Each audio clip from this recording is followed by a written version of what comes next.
While the foreign buyer ban in Canada was in effect, average Canadian home prices rose by more than 20%. So listen to that again. The signature housing policy of a generation, the one that over three-quarters of Canadians still approve, banned the villain, who are foreign buyers. And guess what happened? The crisis, it got worse, not slightly worse, 20% worse.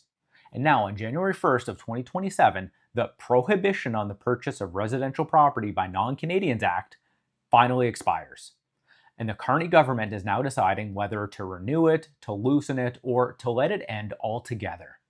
And I think the answer should be obvious, and it's the one that most Canadians really don't want to hear. I think that they should kill the policy. They should admit that it should never have existed. When it took effect back in 2023, foreign buyers only accounted for roughly 2% of residential purchases across the entire country. In BC, which was supposedly ground zero of all this foreign money, just 1.1% of home sales in 2021 were from foreign buyers. So from the start, this policy was designed to be seen and not to actually work.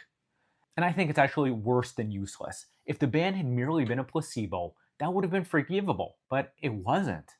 Pre-construction financing in this country, it runs on pre-sales, and foreign capital bought some of those pre-sales.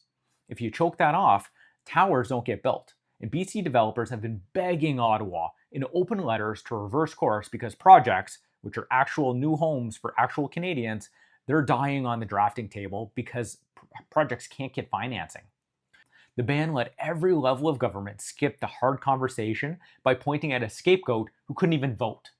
Now, I've closed over 500 property sales across Canada, and here's who the foreign buyer actually is. I cannot remember a single closing where the buyer was some offshore actor parking cash to take over the country. Not one oligarch, not one shadowy holding company hollowing out an entire neighborhood. The foreign buyers that I've actually sat across from the table are temporary foreign workers. These are people already living here, already working here, often in the jobs this country can't fill without them, trying to buy a home in the community where they put down roots. They're not offshore speculators. They're the guy making your food, fixing your roof, or delivering your packages. And under this ban's technical definition, they're the foreign threat Ottawa built a federal prohibition around. More regulation has never been the fix, and this market cannot afford another rule. Step back from this one law and look at the pattern.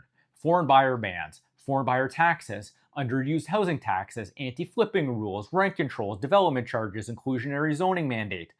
Canada has spent decades piling regulation on top of a housing market that frankly needed the opposite. Every one of these regulations was sold as the fix, and none of them made a dent because the actual problem was never on the demand side of a 2% sliver of buyers.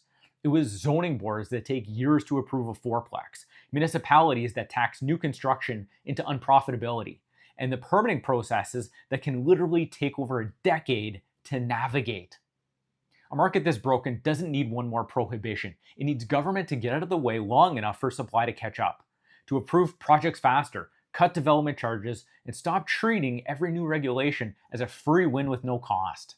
The foreign buyer ban did have a cost. It stalled pre-construction financing, canceled towers, and temporary foreign workers were legally barred from buying the homes they're paying taxes to help build.